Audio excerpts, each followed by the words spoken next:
Hello, this is the G-Man at VAP because my opinion is just that interesting. No, your eyes don't deceive you. I have in fact gone bald. There's a myriad of reasons, mainly because I was hit with radioactive rays from space and my hair began to fall out. Anyway, I'll be okay in a couple months, but as for the time being, I'm stuck looking like Lex Luthor. This has been nagging on me for a long time, and I really need to weigh in. I weighed in on my Tumblr, where I'll put the links to those rants below, but it's about these accusations made by the Federalist aimed at Neil deGrasse Tyson and claiming he has fabrications. When I first read it, when a friend of mine shared the article with me, I thought, oh God, this is terrible. He's making up things about science. There's things in Cosmos that are, total bullshit and things like that.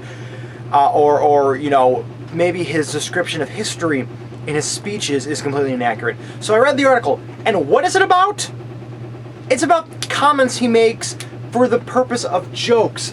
One of them is claiming that George W. Bush once said that it was a speech after 9/11 and saying that our God, being America's God, is the God that named the stars, when really he didn't say anything similar to that. Another instance was Tyson claiming that a senator made a comment about 360 degrees, and I don't remember the context. There are things he's used a couple times before in his speeches, and I'm familiar with them, but I just remember being kind of disappointed, really, at these accusations, claiming that they were this is a fabrication. This is what the Federalist is worried about. And I remember making a hypothesis at the beginning that this was not about the integrity of Tyson, but this was about attempting to undermine his credibility to try to make things like, evolution and climate change look bad. Because these are very, very right-wing sites, and they don't like that kind of thing. And I was right. After all this time, I have been vindicated. I'm going to share some links in the bottom that really express well what I've thought all along. But I am still, and this is to me the biggest issue that's come out of all this. I have had a significantly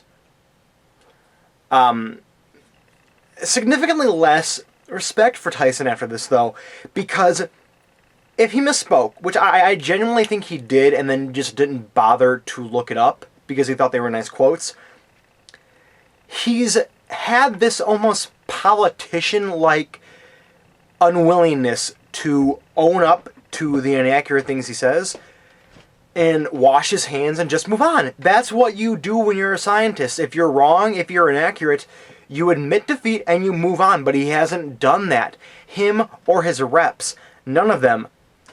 He's always found some way to walk around it, and it's really disheartening that this brilliant science communicator, this wonderful storyteller of the way the cosmos work, isn't owning up to his mistakes.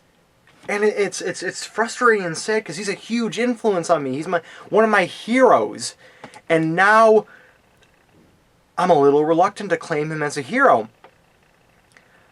But that doesn't change the fact that the Federalist is a BS hack job journalism site that is latching onto these things because they need desperately to undermine Tyson and everything that he says. But the worst offense, though, comes in the form of an article by, was it Rich Lowry? His name is Rich Lowry. I'm not sure if he's writing for the Federalist. I'll have to look that up. Where he claims that Tyson fans are part of a cult of secularism, and he even tries to undermine skepticism. Which, I know skepticism is a bad word nowadays, but skepticism is what keeps you from believing anything that comes along. And holding out on accepting something as valid and accurate until it has been proven to you. And he's trying to undermine that too. And it's really really gross that he is so blatantly attributing progressive secularism, liberal atheism, I know is what he wanted to say, with the scientific method. But Rich Lowry here is not employing either journalistic integrity nor the scientific method. And if he did, he wouldn't have written crap like this. Neither him or Sean Davis. I'm just getting sick of it. I'm glad the internet is seeing through this, and that's another thing too. Is Sean Davis initially latched on to the outrage that Neil deGrasse Tyson fans had aimed at him for what he said, and he's like, "Oh, look at all these rabid fanboys, the cult of Tyson, all this bullshit." But what he fails to realize, because he's exceedingly, blindingly ignorant, is that people are attacking him not because there's a cult of Tyson, which, I mean, there is a huge fanboy fan base for Tyson, but they're attacking him because he's being ignorant and foolish about this. And people like me are going at him even more because he's acting like a victim in this, and he's not a victim in this. He wrote in his original piece about Tyson fabricating and then getting mad at Wikipedia because he couldn't edit it to include these fabrications, which he couldn't include it in Wikipedia because it's moot. It's not important. But he says that he said this really offensive thing about how Tyson fans are only interested in science up until the point where they have to tip somebody at a restaurant, and then that's when the iPhones come out. Fuck you, buddy. Tyson is a huge influence on me because he inspired me to look into the way things work and investigate. And he's a great orator, he's a great storyteller, he's a great communicator. He gets excited, and doing so, he gets people excited. That's why he's my hero. Okay? I, since then, have done my own research into how biology, evolution, speciation, phylogeny, how cosmology and astrophysics work, okay? I don't just latch on to Tyson's intelligence, okay?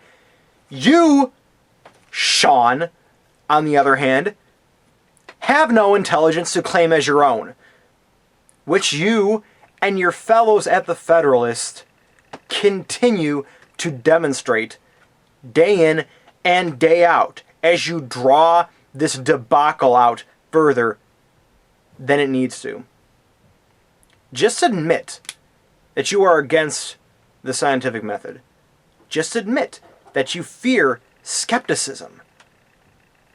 Just admit that this assassination piece and these continued assassination pieces against skepticism, scientific inquiry, and Neil deGrasse Tyson are only there to try to belittle climate change and evolution. Just admit it. Just like you expect Tyson to admit his fabrications. This is the G-Man at VAP, signing off. I will see you next time. I don't know where the Sharpie came from.